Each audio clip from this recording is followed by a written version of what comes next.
And the Supervisor Richard Forster with your supervisor report from our meeting of September 10, 2013. Starting off the meeting today, we did have two visitors.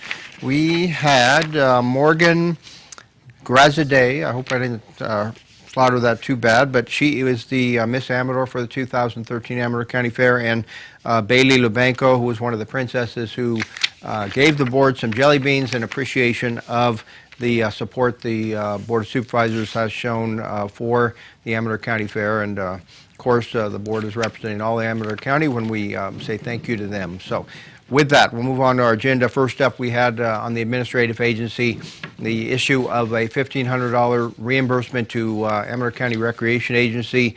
This was for a bill that Amador County, it's a complicated story. It started out with Prop 40 with the $1.2 million that the board received for that. It was allocated to ACRA to administer. With that, Tracy Towner, when she was employed at ACRA, administered the Prop 40 grants, and always being the optimist, sometimes Tracy stretched the limits and went beyond what was possible. Because of that, this item ended up being about an $11,000 bill that came from Garavaglia Associates for the Pine Grove Town Hall. Tracy and I met with him on a conference calls. We got him to come down on his price.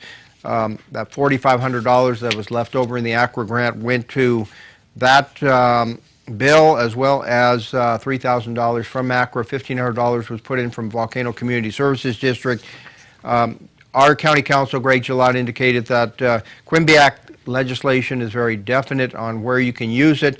Per district, there's about $78,000 in the 5 district accounts, so there's plenty of money to cover it, but Pine Grove is not specifically listed there, Pine Grove Town Hall, so that study will have to be redone to put any area we think could be funded realistically in that study. Those dollars have to be allocated within 5 years. They are collected from developers, and with that, though, the Quimby Act funds were not available for this purpose, so the Board of Supervisors took the $1,500 out of our professional services line item and paid that bill. Next up, I'm going to rotate the agenda a little bit, but talk about an item that is really a bad piece of legislation coming out of Sacramento. There are a lot of bad pieces of legislation coming out of Sacramento, but this is probably the worst I've seen so far, where it is SB 391, and the author has entitled it the California Homes and Jobs Act of 2013. It would actually charge $75 to anyone that goes to a recorder and records a document in the state of California. That $75 would then go have to be sent to the state by our clerk recorder. And by the way, thank you to Kim Grady for bringing this to our attention, our clerk recorder. And that $75 would then be sent to the state. It would be used for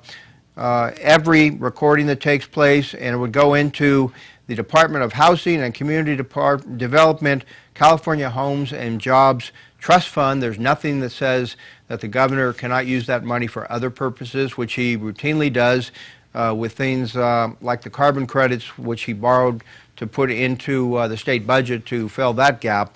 But that's another story. With that, though, this is a tremendous amount of money. It's a tremendous burden on taxpayers. Just in our county, you're looking at documents that have to be taken to our recorder's office and recorded.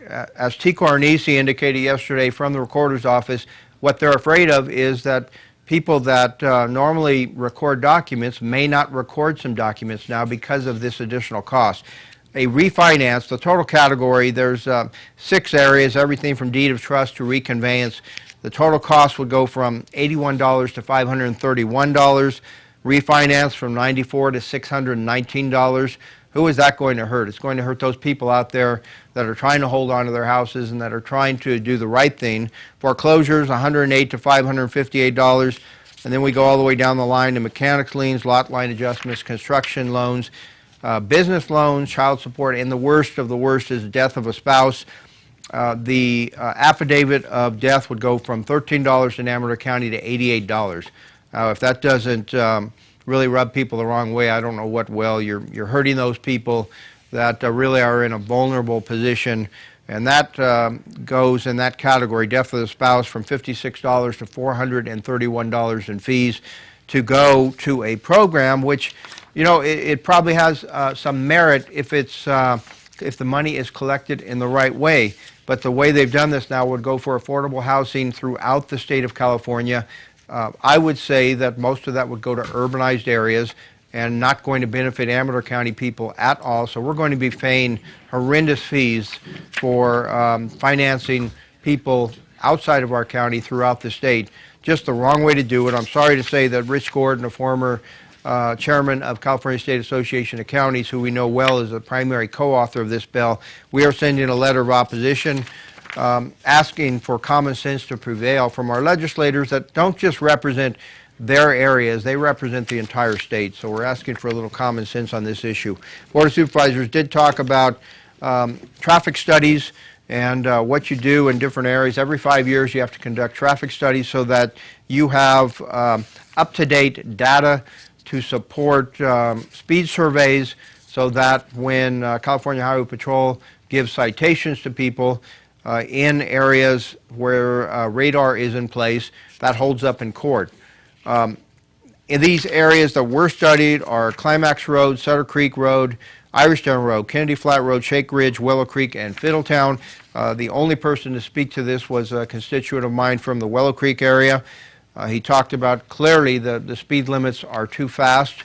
Problem with these speed surveys is the 85th percentile is what rules. So on a road like Willow Creek, where people routinely go too fast, it rewards people for going too fast, the way the system is set up for speed surveys in the state, so that if people are going 45, let's say the speed limit is 45, people go 55, so the speed limit has to be set at 55. You can lower it 5 miles per hour per law, which means you're still increasing the speed limit in an area that is not safe. The gentleman that spoke yesterday said he won't even let his kids down to pick up the mail on the road because of the speed that people go. And this is a road where, as all of these roads are, where there's a lot of people that have built houses and are coming out of driveways onto blind curves and things like that. So really the board may not have a choice, or we may have a choice if we disregard the data. And by the way, the data is all of these studies that took place. Do you disregard it? And CHP may not be able to legally cite people. We're going to have them back at a future meeting to discuss this item.